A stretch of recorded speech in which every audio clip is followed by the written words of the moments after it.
cômodo, teria sido melhor de se arrumar, mais preparo. Mas agora, para a nossa organização de instrumentos e serviços planos, eu peço a Isabela de vir aqui para frente, e o Denilson já está mais feito.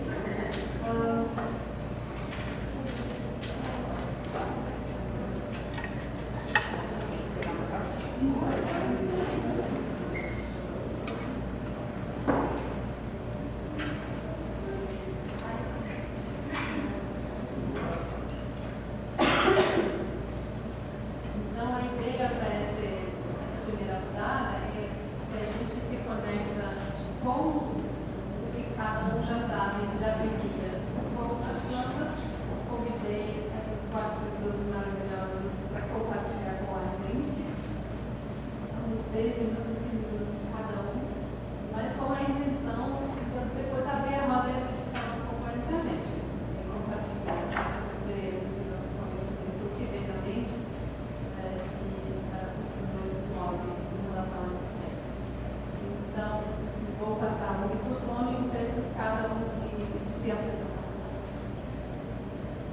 Boa tarde a todos. Meu nome é Luiz Cassiano, mais conhecido como Sanduba, lá do Parará, uma favela aqui perto, uma favela muito quente, uma favela já que quase não tem espaço, acho para nada assim. Então, algumas árvores que aqui ainda existem correm risco a todo momento de serem derrubadas para fazer um banheiro ou fazer um quartinho, um bar ou qualquer coisa que seja.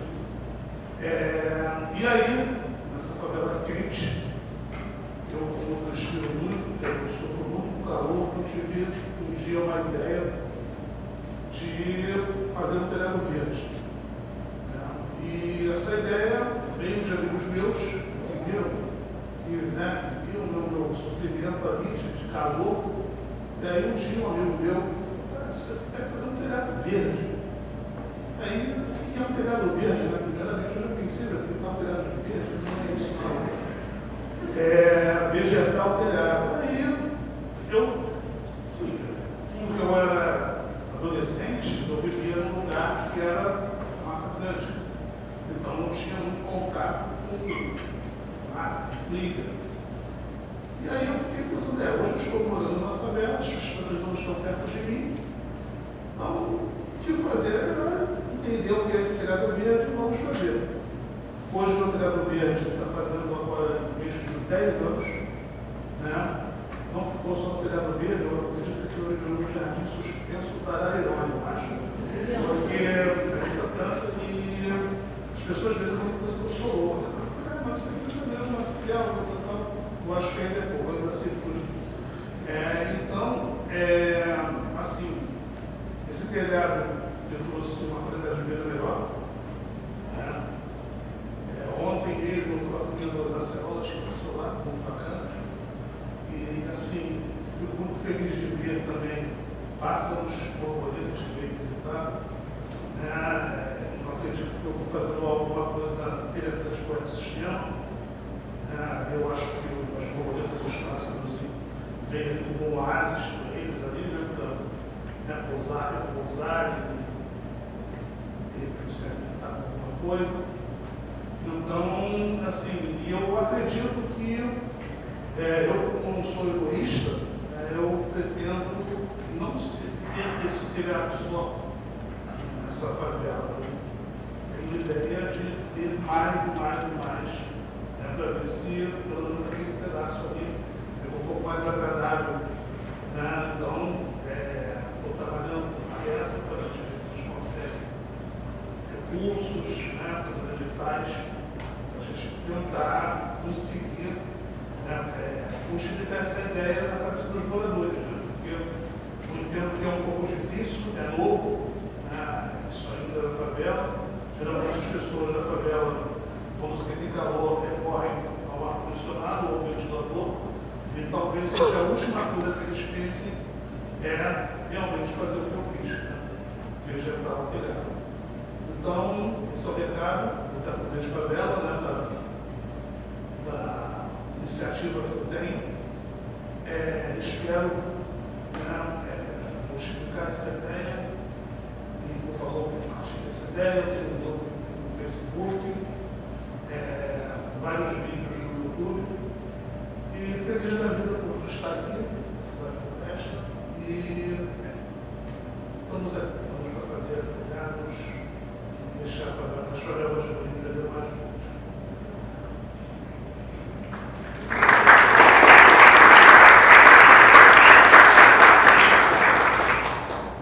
Oi, gente. Boa tarde. Sou Marcelina Xangu, né? Sou gestora de cultura da região portuária, no Centro Cultural da África e Monte Santo. Eu desenvolvo um trabalho desde 2016 chamado Poder das Ervas, onde eu escrevi um livro durante a pandemia, trazendo as memórias das minhas matriarcas, tataravó, bisavó, vó e mãe. E esse livro tem me levado a atravessar o Atlântico e até o continente africano, buscando aprendizado e ensinando também. Então, quando a gente fala de natureza, Astrid, obrigada. Quando a gente fala de natureza, a gente tem que começar a entender que nós somos a própria natureza. Como dizia minha bisavó, nós somos bicho-homem. Então, tem que começar na gente. Quando começa na gente vai entender aquela plantinha que está lá em cima da sua casa. Se eu não respeitar aquela plantinha, eu não respeito você. Concorda? Tudo tem um começo. Então, é muito bacana falar Mata Atlântica, falar da fauna, da flora. Mas quem aqui pratica a natureza? Que a teoria é linda, eu tô careca, vou fazer 60 anos, só ouvir o blá, blá, blá, blá, blá, blá, blá. Quem pratica? O que eu pratico? Eu tenho um axé, eu tenho um terreiro, todas as árvores são plantadas no meu terreiro, são plantadas por mim. Então eu pratico a natureza assim, porque eu preciso dela. E não adianta ter axé, ter terreiro, né, filho? Se não tiver a planta no terreiro, se não tiver a árvore sagrada, as 12 árvores sagradas que todo axé tem que ter, eu tenho dentro do meu axé. Então, para eu chegar aqui, sentar aqui e falar, é porque eu pratico. Não sou falso, né? Fala da natureza, tem que cuidar, tem que preservar. Nós temos que nos preservar. A gente preservar o que está no entorno da gente. E se não houver isso, não houver isso, são palavras inúteis. Então, hoje, estou aqui nesse seminário, que é mais um na minha vida, né? Fui natureza e desenvolvimento. Fiz com o Felipe Barrela em Bordeaux o clímax junto com o Raoni, da Era Figueroa, com a turma toda lá. Eu era a única mulher afrodescendente do Santo falando de natureza com propriedade. É isso que a gente precisa. A prática, como o irmão que fez. Tá ruim, mas vai ficar bom. Eu estou fazendo acontecer. A gente tem que sair dessa porcaria, desculpa a expressão, de teoria e não partir para a prática. Não mais mortandade de árvores vão acontecer, mais mortandade nos povos originários indígenas vai acontecer, vários terrenos vão ser deteriorados, por quê? Porque a gente não tem essa concepção de que temos que nos resguardar, nos salvaguardar, nos proteger através do que está no nosso entorno. Tá? Porque eu lido com o terreiro, eu lido com gente. Eu lido com a planta, lido com a terra. Eu lido com quase tudo que os orixás me permitem. Então não adianta ficar só, que tem que fazer, é fazer. O verbo tem que ser fazer, pegar, botar a mão na massa e fazer. Se o vizinho não quiser fazer problema, eu estou fazendo o meu. A minha parte eu estou fazendo. A gente parar de estar olhando o umbigo do outro e não olhar para o próximo, para o próprio umbigo da gente. Então, enquanto mãe de santo, enquanto mulher preta, enquanto defensora da minha religiosidade, defensora da minha fé, que cada um de nós que estamos aqui, começa a olhar, não tem o quintal, faz o quintal, caramba, faz o quintal, bota assim, bota os padrões aqui, bota aqui e bota a plantinha aqui. Eu preciso respirar melhor, eu preciso viver melhor, eu preciso do meu bem-estar, porque uma vez que é tomada uma árvore, né? Você, como não diz, você sabe disso, é menos inspiração que a gente tem. Né? Então, se eu sou o meu ambiente, se eu preciso do meu ambiente, eu tenho que preservar esse meu ambiente, eu tenho que preservar essa floresta, aproveitar, preservar isso tudo que está no nosso entorno. Sabe? Sair dessa discussão de só que par me convida para seminário para falar sobre floresta. Mas, enfim, me convidam e eu fico muito feliz em poder ter voz nesse espaço, poder falar o que eu penso. Tá? Porque cada quintalzinho de casa, que eu sou periférica, eu sou de São Gonçalo, nasci em São Gonçalo, mas hoje moro aqui na Selva de Pedra, que é a região portuária. Não faz falta o quintal que eu nasci, que tinha 6 pés de árvores frutíferas, e a gente brincava, não precisava ir para a rua brincar. Então, eu hoje não tenho, eu moro dentro de um apartamento, mas quem for na minha casa fica doido, tem planta por tudo quanto é canto, até na minha cozinha tem. Eu preciso, gente, tem que ter, isso é praticar. Como eu pratico a minha religiosidade no terreno lá, pegando os espíritos lá, recebendo os capeta lá, tomando charuto, bebendo cachaça, eu tenho que praticar essa questão da natureza da minha vida. Até porque, se a natureza não existir, a Mãe de Santo não existe. Tá bom?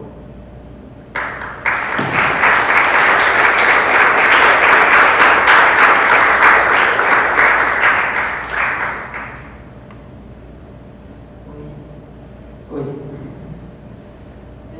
Muito feliz de estar aqui. Eu fui residente ano passado na cidade de Floresta e eu trabalho com som, com música, eu sou a Bela. E eu tenho aqui, eu não sei se alguém me ajuda a ter umas imagens. Colocar para mostrar o trabalho que eu fiz ano passado, que é a pesquisa que eu estou desenvolvendo ainda, né? Não para. A prática artística é infinita. E ali tem uma primeira imagem. Isso foi na Floresta da Tijuca. Eu costumo guardar comigo coisas que eu vou ganhando, que eu vou colhendo, e eu venho pesquisando os sons inaudíveis. E aí, essa bobina que está ali na árvore é de uma TV de tubo. Eu pego esses materiais que estão no lixo, assim, e ciclo, né? E aí eu fiz o primeiro teste nesse dia, que foi acho que na primeira semana da residência. E essa árvore é um eucalipto, né? É uma árvore que não é nativa no Brasil e que está lá na Floresta da Tijuca. E aí eu fui testar lá a escuta, infelizmente eu não posso botar o áudio, mas aí quando eu me aproximei da árvore eu fiquei muito impressionada com o som que ela emite, né? Testei me distanciar, me aproximar e realmente ela estava falando comigo. E aí depois eu fiz outros testes em árvores da cidade para ver a diferença dos espectros. Pode passar. Aí essa daí foi na Rua Jardim Botânico. Uma amendoeira dessas, só que tem um filodendro ali junto, né? Do lado da árvore. Aí o espectro. Pode passar. Não. Não passou. Tá, enfim, acho que não vai rolar. Tem uma imagem do espectro, que é o espectro do som que eu extraí dessas duas gravações de cada árvore. E aí eu estou analisando a diferença entre esses sons e, nesse caso aí, o eucalipto, ele é muito mais complexo, ele tem muito mais desenhos do que o outro. Então, enfim, uma pesquisa que eu ainda estou fazendo. E aí, durante a residência, eu desenvolvi a centena, que é da folha da Embaúba. A Embaúba está ali atrás. E daí eu experimentei costurar, eu comecei costurando. Depois eu vi que eu ia ficar a vida toda lá, não ia terminar, daí eu fiz por fora. Então tem uma costura dentro e uma fora. Pode passar a próxima, aí. Tem uma dentro e uma fora, a de dentro da TV. E eu fui marcando na folha, tentando entender essa geometria, sei lá, esse fractal dessa folha, como que era. É uma folha mesmo escaneada, então é a forma dela mesmo. E aí eu fui traçando esse caminho e daí eu fiz algumas experiências com essa antena. Pode passar. Essa experiência foi lá na Floresta da Tijuca também, num tronco de árvore que tinha esses cogumelos, estava cortada, uma árvore cortada, e eu achei uma grande folha de imbaúba. Daí eu queria conseguir subir assim para cima e virou o meu objeto, que eu fiquei captando os sons. Aí eu produzi um vídeo que está no site da Cidade Floresta, se vocês quiserem ver depois. E aí eu estou captando o som dali que aparece no rádio. Bem, acho que é isso. Aí eu não sei mais o que eu coloquei aí, não quero falar. Não, aí foi um outro trabalho, mas eu não tenho áudio para mostrar, fica meio abstrato, né? Mas foi isso, basicamente eu estou tentando, estou nessa prática, né, de captar esses sons e entender essa relação entre o lugar que a árvore está, né, o meio com que elas se comunicam, o que está em volta dela, como que isso está interferindo ou não naquela expressão. E a minha relação também com isso, né? Porque geralmente eu caminho, eu tenho essa prática de estar presente, né? Performando junto. Então, é isso.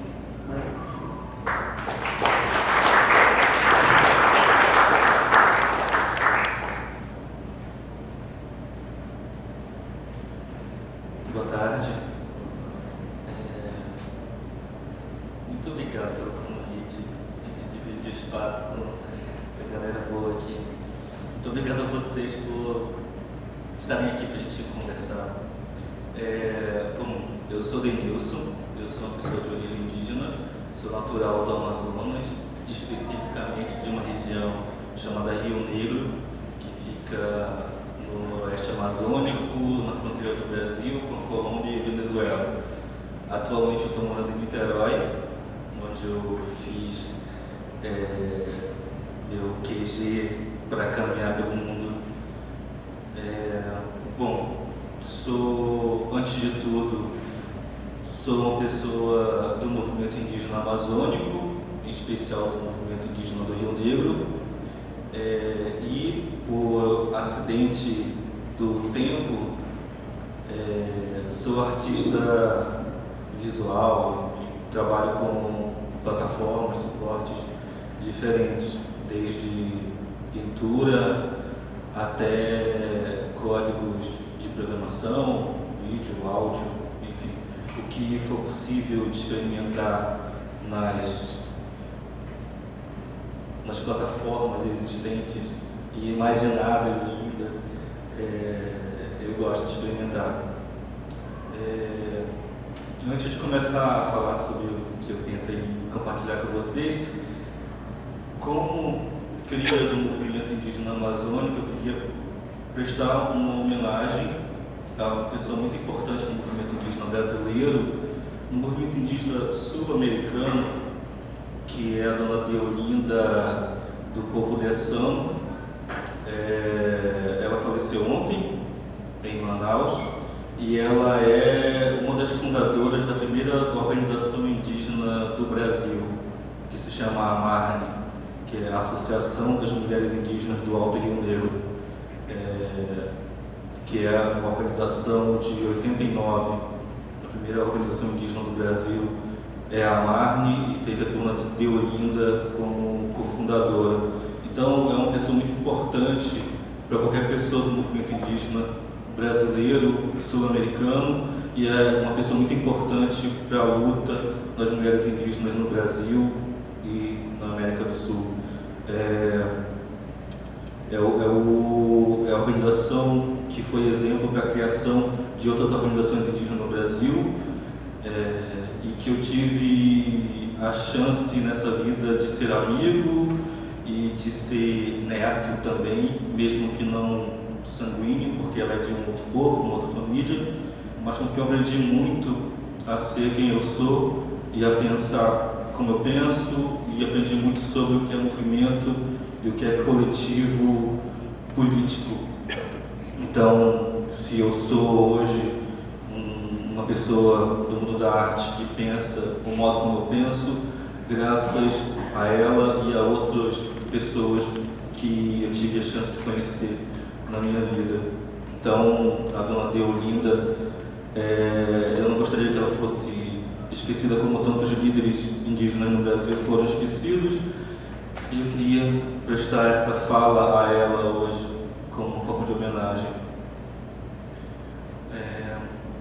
Agora sim, eu quero compartilhar com vocês eu tenho como artista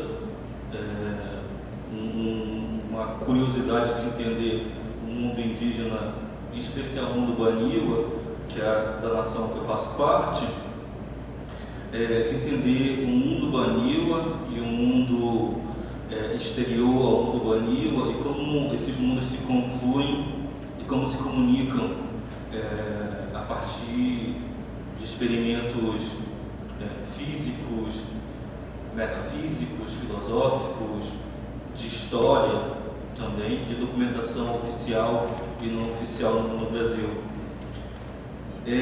Então, fiz alguns trabalhos que envolvem pesquisas sobre formação de matas e florestas, a importância disso para a população indígena, mas a importância disso para a nossa sobrevivência também nesse território. De fato, não há uma desconexão entre nós e o resto do planeta, né? Até escrevi hoje que é indissociável a cultura, a vida, o tempo nosso com outros seres animados e inanimados, né? Na nossa vida aqui nesse planeta. Enfim, tem pesquisa sobre a influência do agronegócio, da mineração, enfim, uma série de coisas. Mas eu escolhi um trabalho que eu tenho muito carinho, porque para mim é a junção de muitas coisas em uma só planta. E aí vocês vão ter que acreditar em mim, né? Como o Walter Benjamin e a história do narrador, eu vou ter que me sustentar aqui com a voz, sem recurso audiovisual. Tem uma planta muito importante para as populações indígenas amazônicas, uma planta que está lá desde o Caribe até a Amazônia, até o finalzinho da Amazônia brasileira.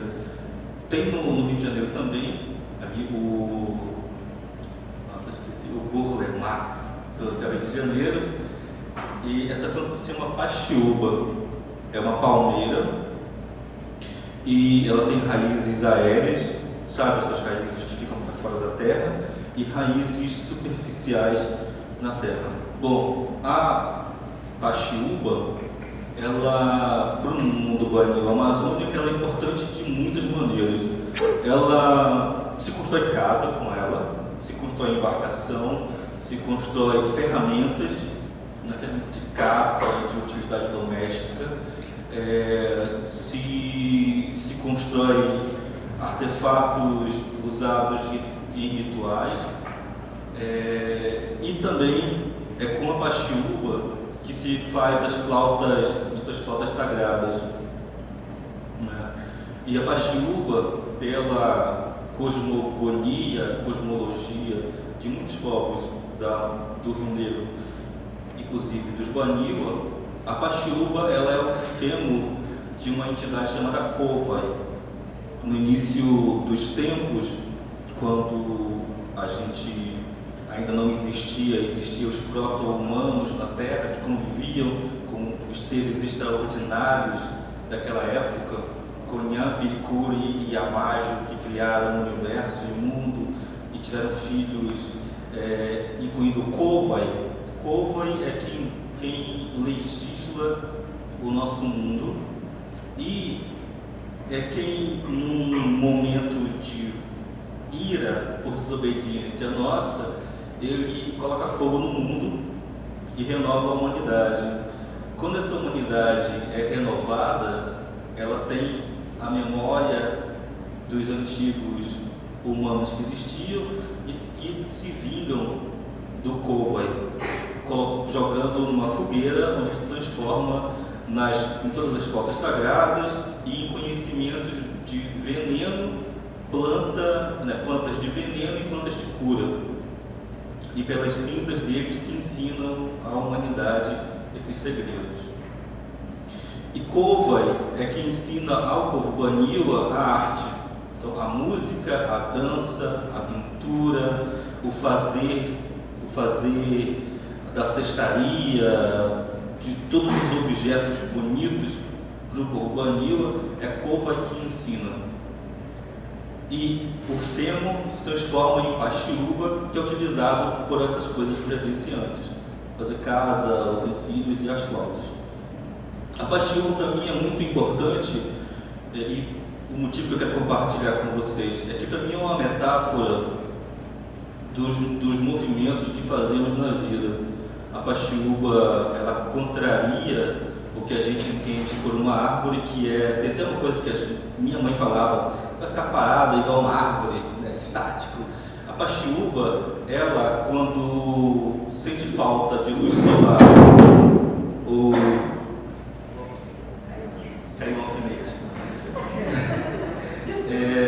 A paxiúba, quando sente necessidade de luz solar ou de nutrientes, né, ou de falta de nutrientes no solo, ela projeta uma raiz para a direção que ela quer ir, que tem luz solar ou nutrientes novos, apodrece a raiz antiga e ela se movimenta.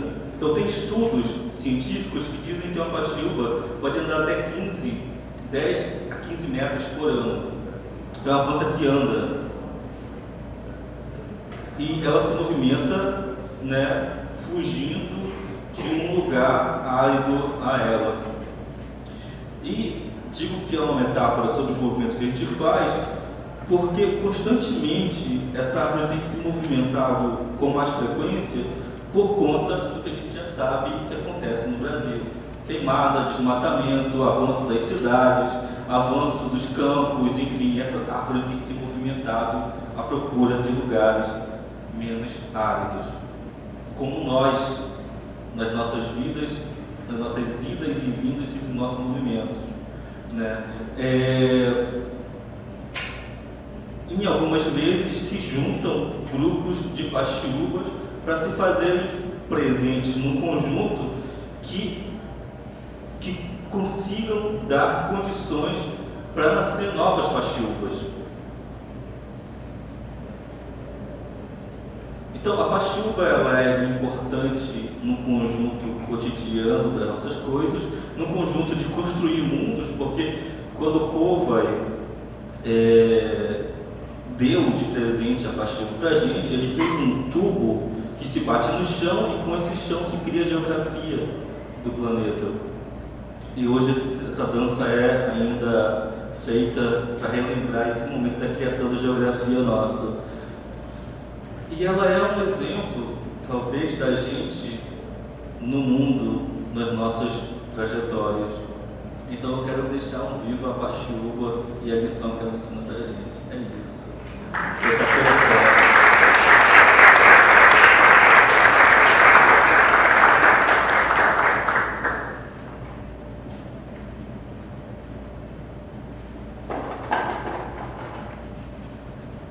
Queria abrir para o público, para compartilhar alguma vivência com uma planta que você tinha, algum tal que você não deixa falar. Também abrir para vocês fazer outras considerações, comentários, falas. Está ok assim, falar agora sem fone?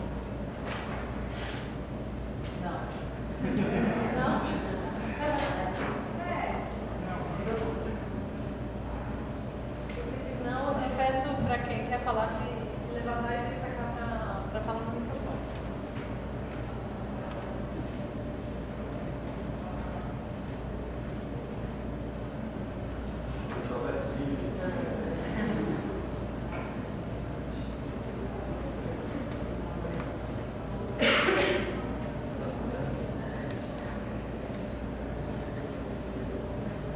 Então, eu vou compartilhar uma vivência com uma planta.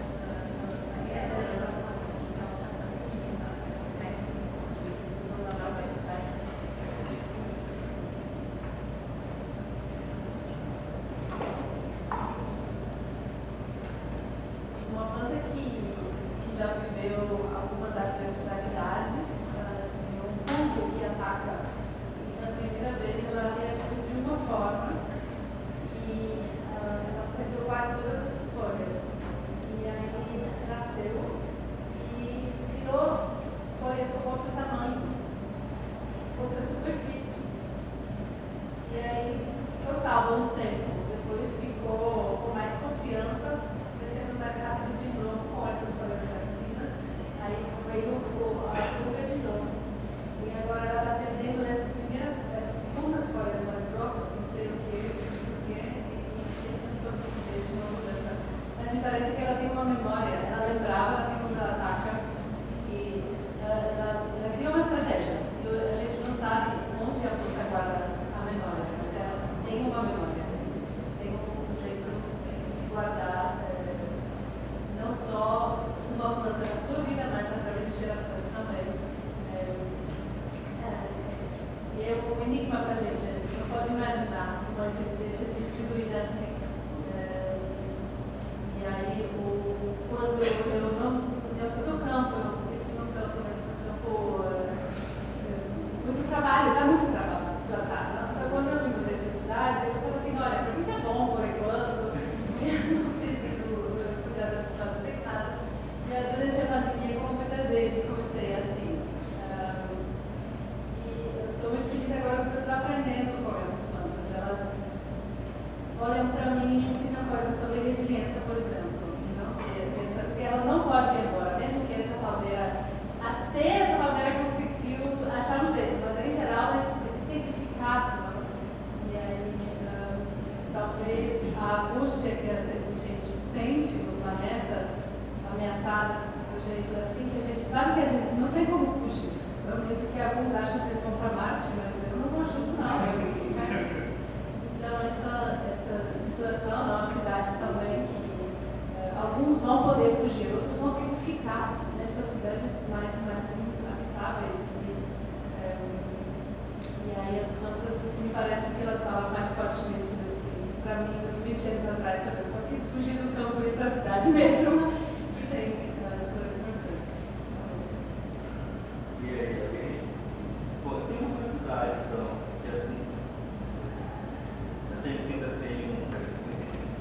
tem um microfone aqui. Com a Pastiga eu tenho trabalhado bastante, inclusive por conta da cultura banil, enfim, mas também entendendo esse método dela reagir. Mas eu tenho trabalhado agora com um arqueólogo chamado Eduardo Neves, do MAI USP. E é incrível como a tecnologia tem ajudado a descobrir a história da Amazônia, enfim. Inclusive, se puderem, tem dois livros publicados, se puderem ler.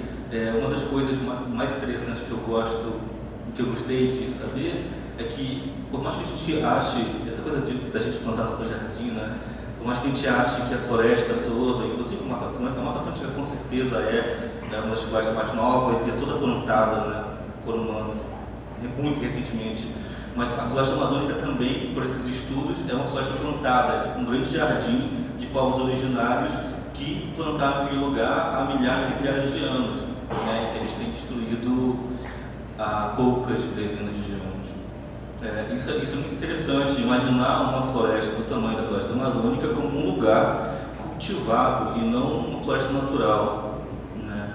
Mas a curiosidade que eu queria falar para vocês é que a gente tem pesquisado muito sobre as muitas Amazônias que existem e todas as conexões com outros lugares.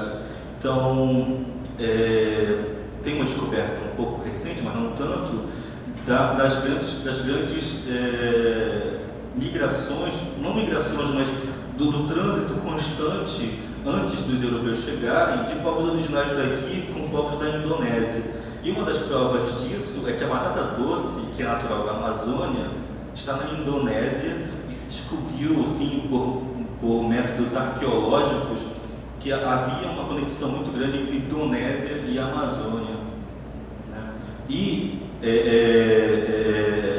também por objetos arqueológicos que havia um grande trânsito entre a Amazônia e os Andes, por conta de objetos nos Andes que remetiam à mandioca, e a mandioca não é dos Andes. Então, as plantas eram objetos de trânsito também durante longo tempo, né? Isso é uma trivia para vocês.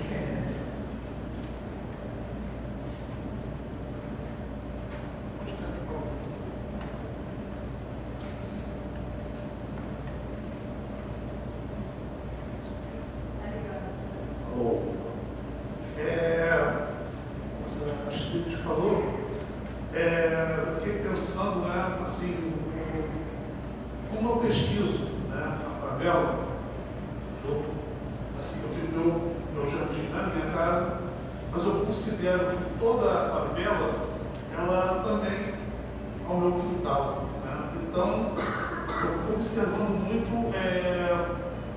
as árvores, né, que as pessoas derrubam. De repente, tem árvores ali que eu já vi mais 5 que derrubaram porque estavam na frente da casa, e aí a pessoa simplesmente está na frente da minha janela e tal, depois fica reclamando que está com calor, né, que a casa está pegando muito sol. Tudo bem.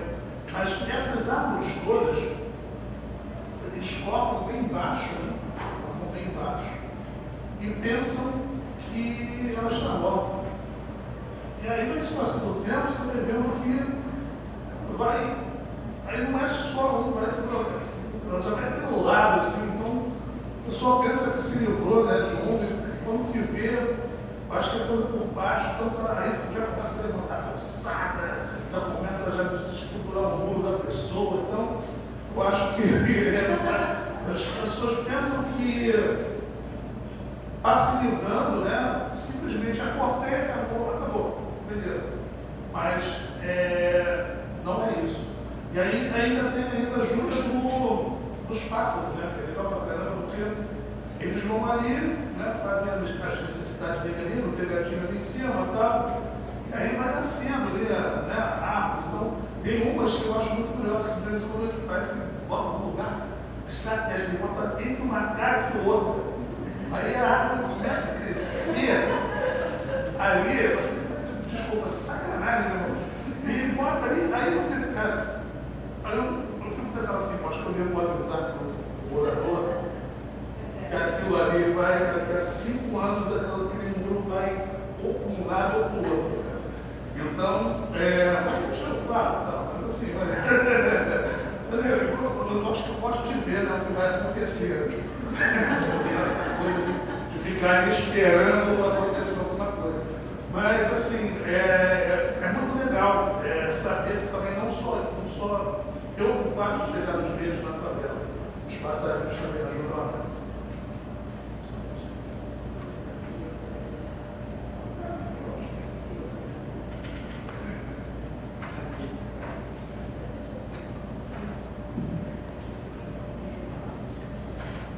Eu fiquei pensando aqui, quando vocês estavam falando, cada um de vocês, que todo mundo de alguma forma está falando de uma cura, né, de uma regeneração, seja através dessa prática dos tetos verdes na favela, como uma possibilidade de tornar a vida melhor, né, que também tem a ver com a cura, ou no terreiro, com as ervas, ou, né, no trabalho de ativismo.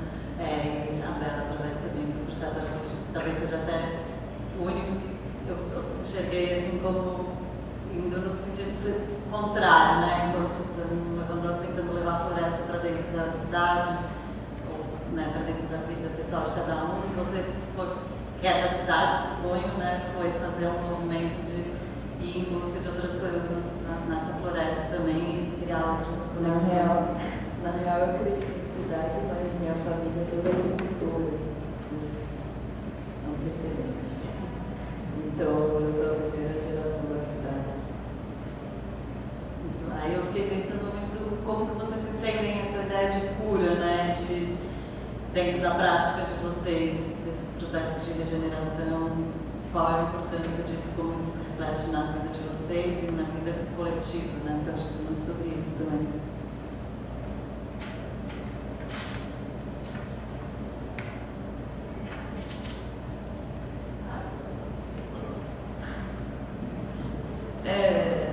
Oi. Quando fala de cura, né? A gente fala de erro, a gente fala de cura, fala de terreno, fala de vida. Né?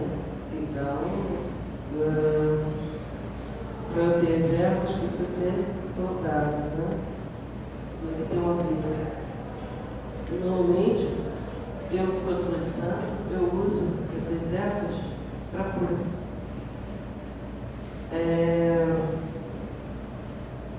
A cura que eu falo é da alma, tá? É do corpo, da alma. E às vezes as pessoas chegam tão ruim perto de mim que o primeiro passo que a gente dá dentro de terreiro para cuidar, para dar colo a essa pessoa, esse filho, esse consulente, são as ervas. Não tem outro caminho de passar um ebó. Para quem não sabe, ebó é uma cerimônia de limpeza que faz na pessoa, que a pessoa está ali já virando o cabo da boa esperança. Aí a munição vem com os saberes mesmo. Mas você tem que saber, não adianta inventar moda, não adianta, não existe mágica, não existe. Eu saber mesmo, eu ouvi mesmo as minhas ancestrais aqui, tá? Os caoris, para quem sabe, caoris é o jogo de búzio. E eu ver o que eu vou fazer com aquela pessoa ali. Então, o primeiro passo são as ervas. A gente chama de Ijé verde, Ijé balé caraló. Ijé é o sangue. É o primeiro sangue que o Orixá toma, que o Ori toma, é as ervas. Então, quando a gente fala, você fala, né, dessa árvore que ela anda, claro que é o melhor para ela. Ela tem vida. Ela tem vida. Se uma árvore, essa árvore você pode usar a folha dela para instrumentos, para fazer uma adaga de orixá, para fazer, porque essa árvore é uma palmeira, ela é potente pra caramba, ela é potente. Ela tem a mesma propriedade de um facão de aço, com isso. Né? Então, quando eu chego quando ela começa a caminhar, o que ali já não está bom para ela. Tá? Existem outras também que tem esse lugar diante da natureza. Então, onde tem vida, eu vou tirar um pouco daquela vida, pedir emprestado, né? Pedir licença para o sangue, pedir licença aos caboclos, né? Pedir licença, me dá licença, eu quero só 7 folhinhas dessa daqui. Me empresta para curar alguém que está aqui diante de mim. Porque eu não posso ferver essa erva, eu não posso cortar essa árvore, porque já foi em África, já foi no continente africano, é proibido cortar árvore. Proibido. Você corta, aí você morre. Então eu tinha que ter essa proibição aqui também, né? Entendeu? Então, quando eu tenho esse acesso às ervas, porque que povos originários indígenas e povo de terreiro são obrigados a conhecer ervas, folhas e árvores. Por quê? Porque uma folha de uma árvore que você não conhece, a gente pode até matar alguém, concorda? Então, a cura, através das ervas, por isso que eu escrevi o livro Poder das Ervas, que ele cuida da saúde mental, cuida do corpo, cuida do espírito. Tem remédio melhor, gente. Eu fui criado com isso, tá? Criada com ervas. Criei minha filha e criei meus netos através das ervas. Não tem remédio melhor. Claro que for de alopatia, não vou ser ignorante, tá? Pelo amor de Deus. Mas o que for da natureza, a natureza nos proporciona, nos respalda, caramba. E até porque a alopatia vai às ervas também, né? Então, eu prefiro a alopatia Vai a macumba lá no meio, aí vai para a farmácia, você compra um preço assim, né? Lá em cima. Então você vai ali no quintal de casa, falou o nome de Deus, gente, socorro. Né? Você pega ali a ervinha, faz o saraiabucunu, reza para o Pai Sangue, reza para o Urucinho, o Chacal, o Tibuco, o Tudiamanfo, pede licença, vai lá, toma esse banho de madrugada no tempo, pelado, fica bonzinho. Agora, o que for de médico, o médico cura. Eu não sei se eu vou na continuidade. Mas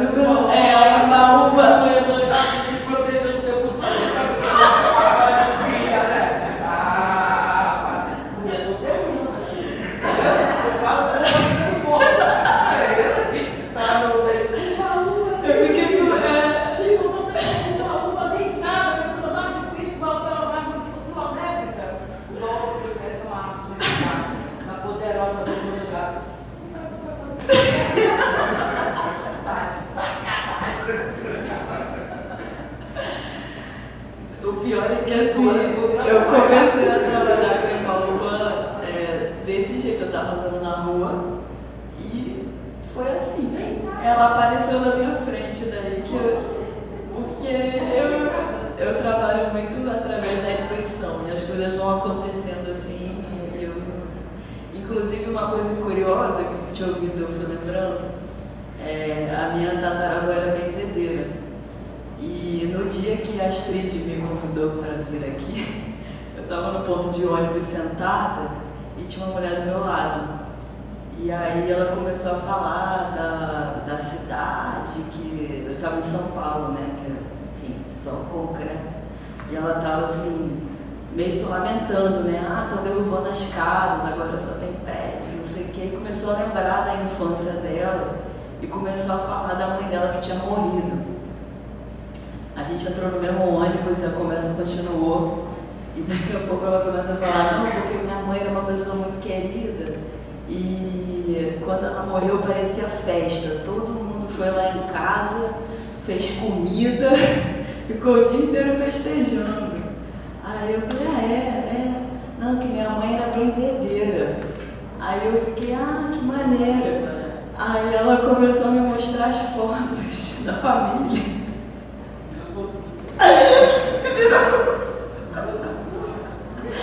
E eu fiquei o ônibus inteiro ouvindo isso. Isso foi agora, há pouco tempo.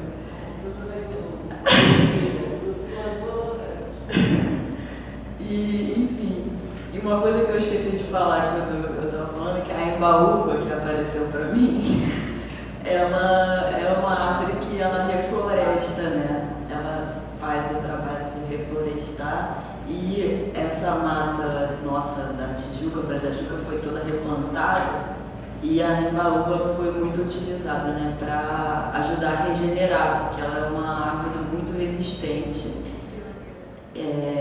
pioneira, e ela sobrevive a solos áridos, a situações de risco, assim, né? Então, se vocês observarem, tem bastante por aí. Depois que eu fiz esse trabalho, eu não paro de encontrar embaúba em todo lugar.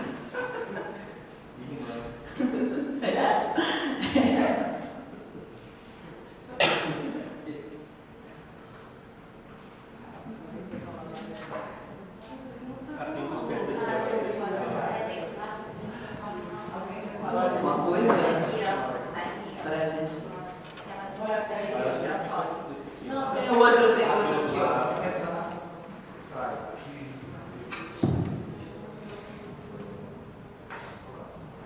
Nossa, sentada do lado, eu queria compartilhar um pouco a minha experiência.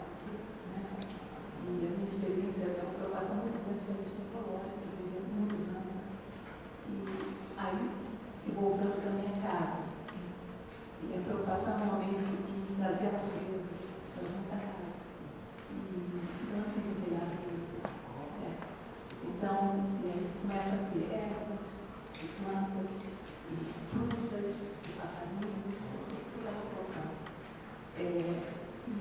Então, para mim é importante trazer para cá isso, porque a preocupação que eu sinto é uma experiência muito individual. Quer dizer, eu fui, em verdade, incrementando experiências ecológicas. Eu seco na minha casa, no meu apartamento, por incrível que pareça, com o telhado dele, possibilita você guardá-lo lá em cima. Mas, enfim, várias coisas. Ao mesmo tempo, a dificuldade parece ser que isso se radie, que isso chegue a mais pessoas, que as pessoas tentem, né? Então, eu queria falar do fato de que está acontecendo, que tem algumas poucas experiências, que isso se junta com a agroecologia, né?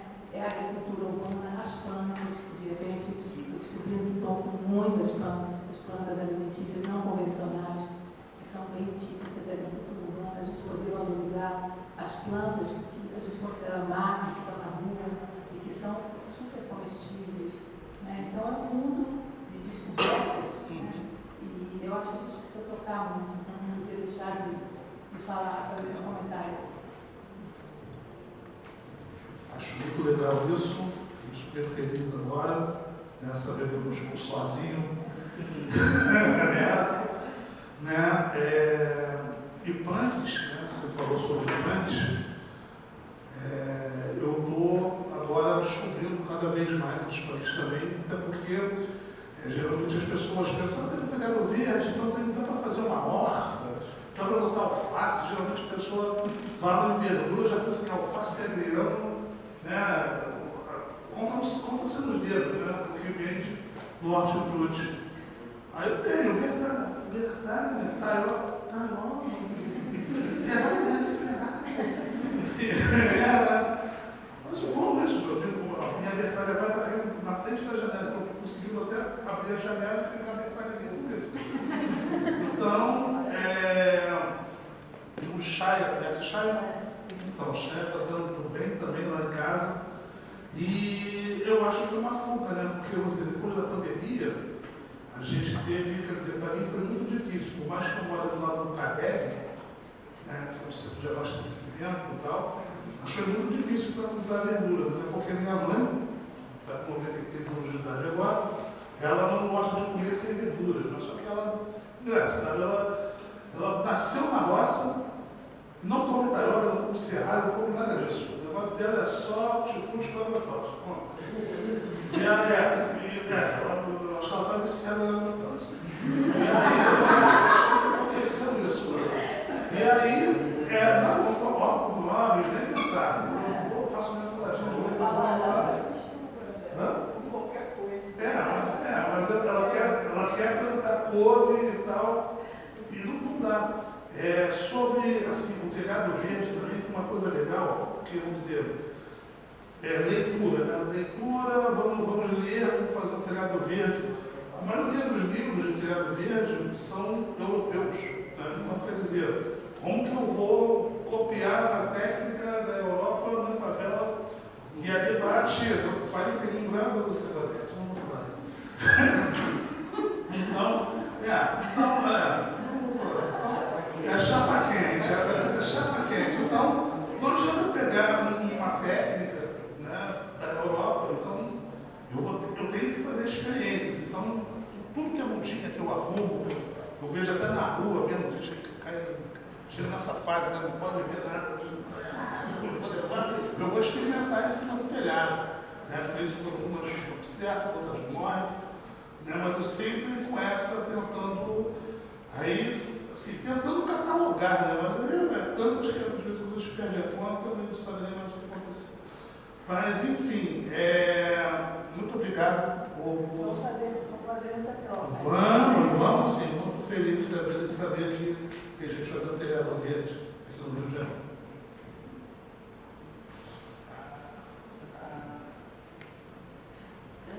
Se não tiver mais colocações,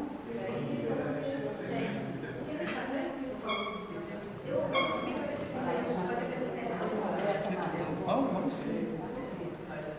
Sobre aquilo que comentou das plantas, né? Como foi falado nos antes, plantas originárias aqui. Existem teorias sobre como essas plantas foram parar por lá? Que eu estou lendo o livro do Humboldt, o Alexander von Humboldt, e ele falava em 1800 sobre isso.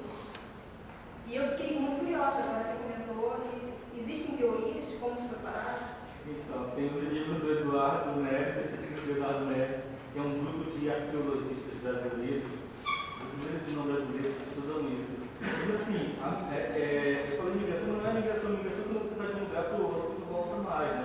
É um trânsito mesmo. Então se você imagina, por exemplo, que os guaranis tinham um caminho que foi usado, inclusive, pelos portugueses, né, para ocupar o resto do Brasil. Os caras saíam de São Paulo, Espírito Santo, Rio de Janeiro, iam para os Andes e voltavam. Havia um trânsito mesmo. Né? Isso nem é teoria, é comprovado. O caminho de Abiru, que é o caminho dos Guaranis, existe até hoje. Você pode fazer um mochilão de São Paulo até os Andes, por esse caminho Guarani, que era desde antes dos europeus chegarem. Na Amazônia, da mesma forma, existia um trânsito internacional na Amazônia e para fora da Amazônia. É isso. Os caras navegavam, os caras e as meninas navegavam nesse tempo, assim, sabe? É isso. Eduardo Neves. Isso. Mas vai ter muitas pesquisas assim, do grupo do MAI, do Museu de Arqueologia da USP, relacionado a essas migrações, porque são muito dedicados a encontrar, a mapear a Amazônia de um ponto de vista arqueológico para criar condições de proteger esses lugares contra grandes projetos de exploração da Amazônia.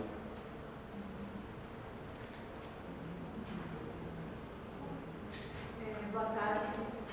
Vou tentar falar, né, já que uma vez que eu conheci, queria dizer da alegria de estar aqui, né, e agradecer muito. E fazer uma pergunta talvez para a Denilson, mas para todos ficarem à vontade também de responder. Né? Claro que como todo mundo aqui, eu também tenho minha história com as plantas, o solo, com a mãe, com mãe que eu digo mãe mesmo, né? A minha mãe e as minhas irmãs, né? Mas na verdade, eu acho que eu prefiro usar o tempo para fazer a pergunta, né? Porque me interessou muito. Denilson lá falou da planta Patiúba, né? E que a Patiúba foi uma dádiva de um demiurgo, né? Digamos assim, de alguém. Peraí que eu vou ler. Covari, essas assim são muitas. Covari, né? E aí no finalzinho da tua fala, você falou, e aí tem até um jeito que a gente dança e que isso cria geografia. Então pronto, eu queria que se fosse possível, eu não sei qual é a dinâmica, né? Mas se fosse possível você falar um pouco mais sobre isso, porque me parece muito interessante, né? Partir de uma árvore, e essa árvore ela é uma dádiva, então ela tem sua dinâmica, ela tem a sua vida, ela caminha, ela se reproduz, ela vai de um lado para o outro, né? Migra, mas ela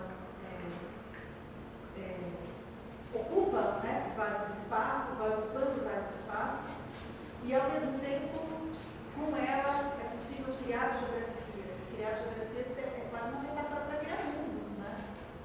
Enfim, não sei, sinta-se à vontade, mas também se as outras pessoas também quisessem fazer um comentário sobre essa criação de mundos, né, a partir das geografias.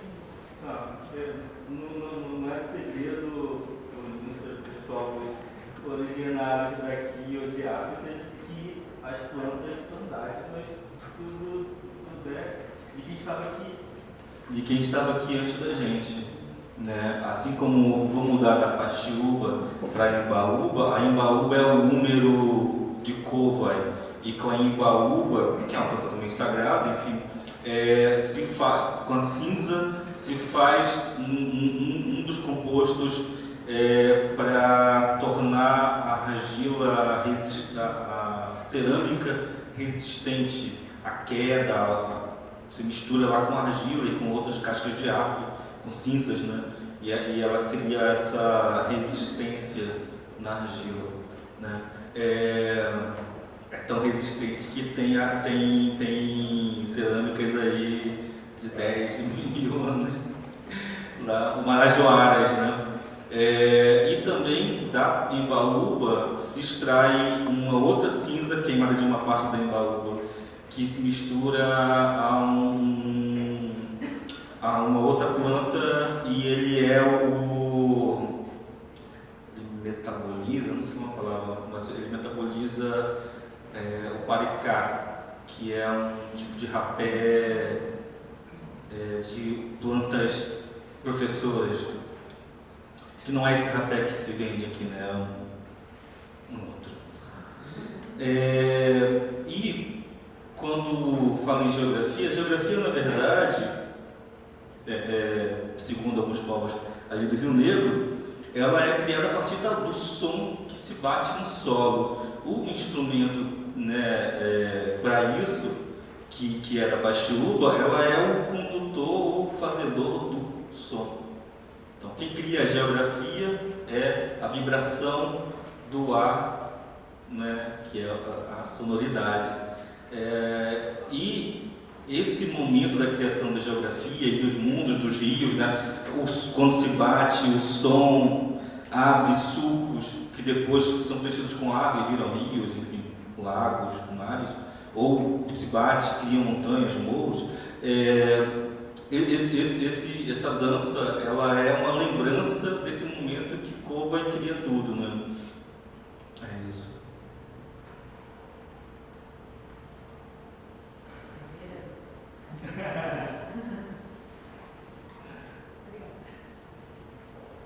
Então, de cronograma, não é ruim dar uma parada agora, aí a gente tem 15 minutos de pausa, temos que tomar um cafezinho, arrumar tudo para a segunda mesa, ou poder da captura.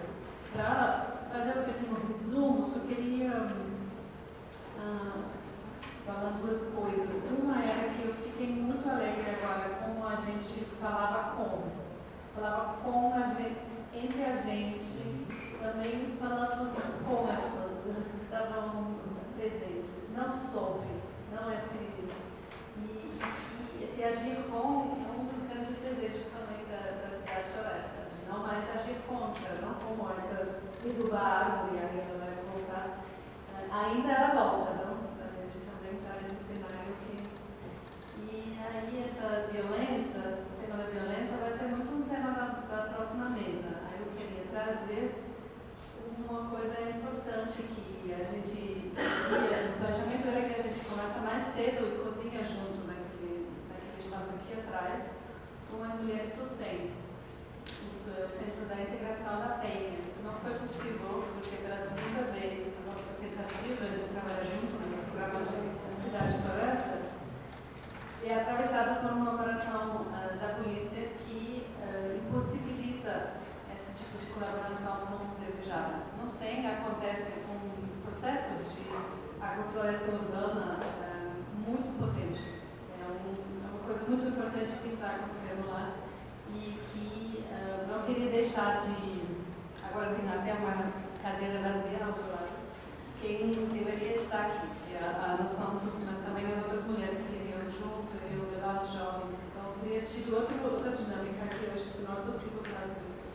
É muito difícil representar isso, parece banal dizer isso aqui, todo mundo sabe, mas a gente não sabe, é difícil de conectar com isso. A gente lê na empresa, mas o pique do iceberg que a gente sabe.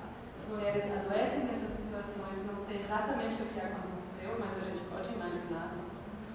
No ano passado, a gente também tinha já convidado ela, já queríamos trabalhar juntos, em uma operação morreram 25 pessoas. Não sei nem se os corpos já foram ocupados essa vez, mas está acontecendo agora como se fosse uma normalidade.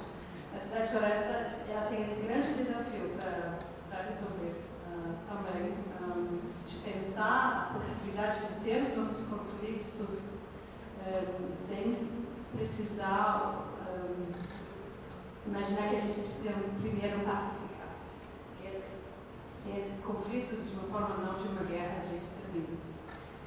Eu queria dizer isso e no último comentário sobre essa coisa da Amazônia, o que me tocou muito nessas pesquisas é que de lembrar que nesses tempos lá atrás, da perspectiva eurocêntrica, era a pré-história, aquela, como se não fosse nem história, né?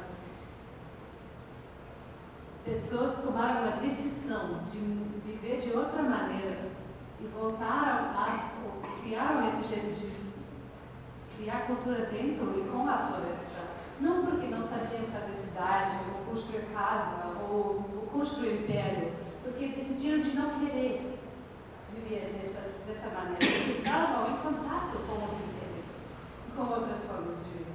Essa é a história que nunca foi contada para a gente quando a gente foi na escola, pelo menos não para mim, porque a teoria da pré-história seria, olha, não tinha jeito aí, não tinha jeito assim, era uma decisão, era outra civilização. É um resgate de uma memória que hoje precisamos fazer e que é muito inspirador também para uma nova teoria política, né? Que pode aprender com isso. Então, vamos falar bastante sobre isso, espero, na próxima mesa do Poder da Captura. E temos um cafezinho e água lá no restaurante. E obrigada pela presença de todo mundo, obrigada principalmente pela Mara.